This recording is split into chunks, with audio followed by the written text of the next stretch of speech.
On February 28, 2026, the United States and Israel launched the largest military operation in the Middle East since the 2003 invasion of Iraq. They killed Iran's supreme leader in the opening strike. But here's what most coverage is missing. The real war didn't start with those bombs. It started months earlier, in currency markets and oil terminals, with a Treasury secretary who openly admitted his goal was to engineer economic collapse. This is the story of how the United States weaponized the dollar to destroy a country of 93 million people before firing a single shot. But before we dive into the mechanics of economic warfare, if you're interested in understanding how money shapes geopolitics, subscribe to the Econaut. We break down the economic forces that drive the headlines. Let's start with something unusual, a government official saying the quiet part out loud. In March 2025, US Treasury Secretary Scott Bessent gave a speech to the Economic Club of New York with a stated goal: making Iran broke again. Not regime change through diplomacy, economic collapse. The US would cut off Iran's access to dollars by targeting every stage of its oil supply chain and threatening any global entity trading with Iran with secondary sanctions. If you do business with Iran, you lose access to the US financial system. Now, to be fair, the official justification was limiting Iran's nuclear program.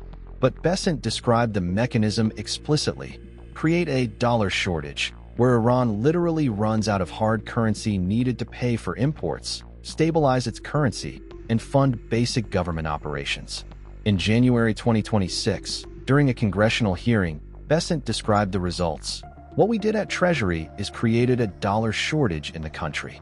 The Iranian currency went into free fall, inflation exploded, and we saw the Iranian people out on the street. This wasn't collateral damage. This was the designed outcome. Iran's economy depends on oil exports that supplied 60% of the government's budget before sanctions. But selling oil requires dollars, the global currency for energy markets with no realistic alternative for large-scale trade. When the US tightened sanctions in 2025, Iran's dollar access dried up through two channels simultaneously. First, oil exports through a shadow fleet. Aging vessels bought for sanction evasion, sailing under flags of convenience, switching off tracking devices, conducting ship-to-ship transfers in international waters. Every intermediary takes their cut for assuming legal and financial risk. Iran discounts its oil 10 to 15% below market prices just to move product. Then shadow fleet operators take their fee, shell companies process payments for a cut, and insurance companies charge premium rates. By the time money reaches Tehran, Iran earns roughly $5 billion less per year than at market prices. In 2024, oil revenues were $43 billion. They could have been $48 billion. Second, Iran's existing dollar reserves are trapped abroad. U.S. secondary sanctions mean any bank processing Iranian transactions risks losing access to the U.S. financial system, an existential threat for most banks. So Iran's money sits in foreign accounts, legally owned but practically inaccessible. Without dollar inflows from oil and without access to existing reserves, Iran's central bank couldn't supply dollars to importers. When importers can't get dollars through official channels, they turn to the black market. Demand surges, supply vanishes, and the Iranian rial collapses. In January 2025, the rial traded at roughly 700,000 to $1. By January 2026, it hit 1.5 million.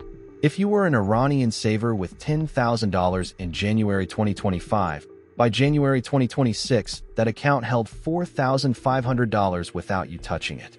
Iran still needs to fund its government, running massive budget deficits at 6% of GDP in 2025. How do you fund a deficit when you can't access international credit markets? You print money. The central bank printed rials to cover spending, public sector salaries, military expenditures, and subsidies. More rials chasing the same goods means inflation, which triggers rational decisions to convert savings into dollars or gold, which drives the rial down further, causes more inflation, triggers more panic buying. By December 2025, food inflation hit 64% and general inflation ran at 42 to 60% annually. Over 8 years, Iranians lost 90% of their purchasing power.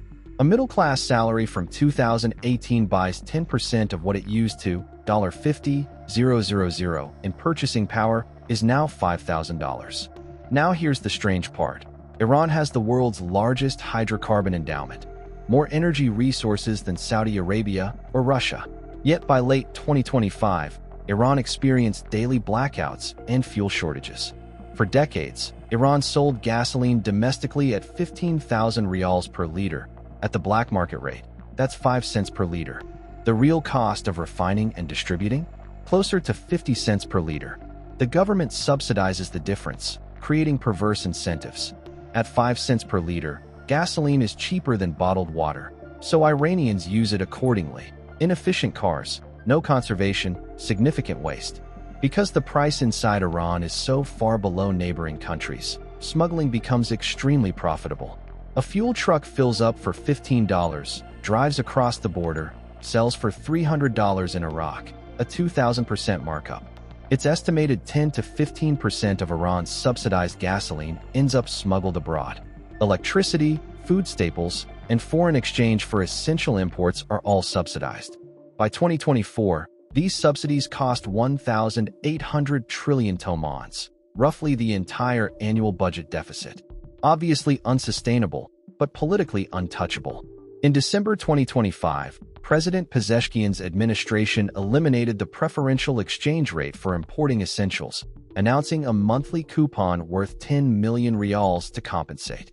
At black market rates, that coupon was worth $6. Food prices jumped overnight, bread doubled, meat became unaffordable. The $6 coupon bought 2 loaves of bread and a carton of eggs. On December 28th, shopkeepers in Tehran's Grand Bazaar shut their stores, conservative merchants who'd supported the Islamic Republic for decades. When the Bazaris shut their shops, it signaled the social contract between the regime and its traditional base had broken.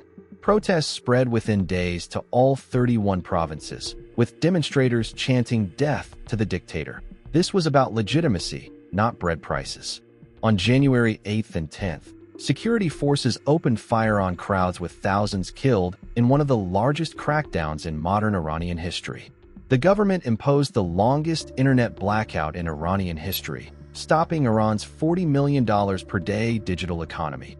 Thousands of online businesses collapsed.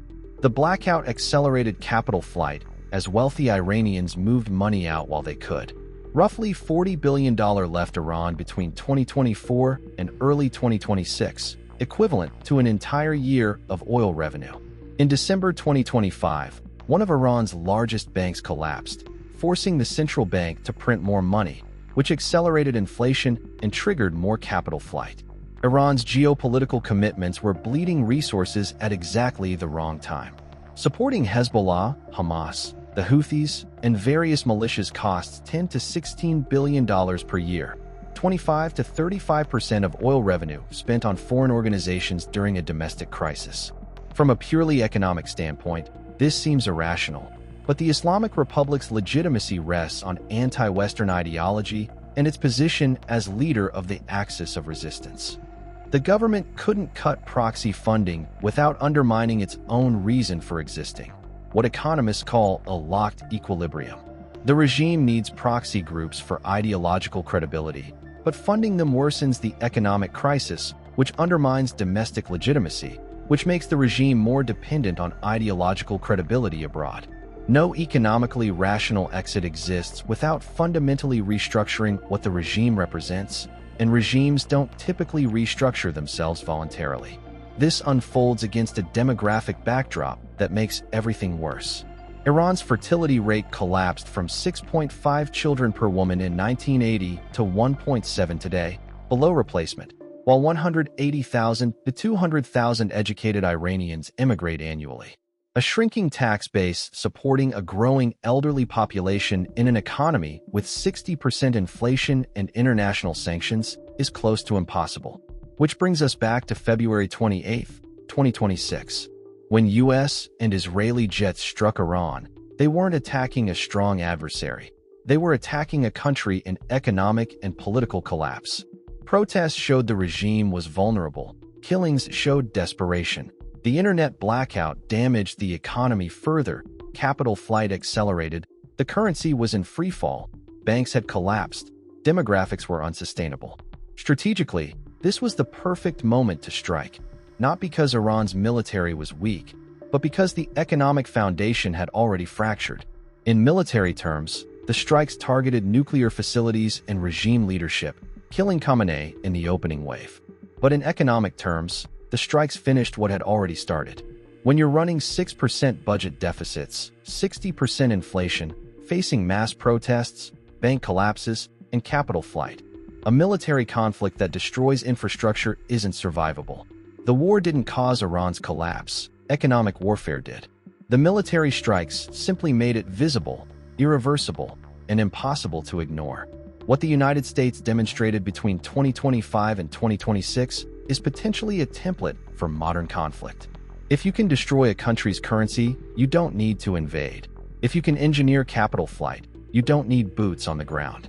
Economic warfare is cheaper than military operations, less politically risky domestically, and doesn't trigger the same international opposition. When bombs fall, it makes headlines. When a currency collapses, it's just economics. But the human cost is distributed rather than eliminated. Food inflation of 64% means real hunger spread across years. A currency losing 90% of its value destroys savings and retirement funds. Deaths from untreated medical conditions don't show up in war statistics. Scott Bessent's strategy worked. The Iranian regime is in its weakest position since 1979. Oil revenues collapsed. The currency is worthless. The population revolted. The economic elite fled. The military strikes that killed Khamenei were only possible because the economic warfare had already succeeded. The cost was borne by 93 million people who didn't make the policy decisions that led here. That's the reality of economic warfare. Effective in theory, though the distinction between targeting regimes versus populations tends to collapse in practice. Iran's collapse probably won't be the last time we see this approach. It might be the template for how major powers compete when direct military conflict is too risky. Destroy the economy. Wait for internal collapse. Move in when resistance is already broken. Every country watching is taking notes. If you want to understand how economics shapes global power, subscribe to the Econaut. We break down the forces that move markets and nations.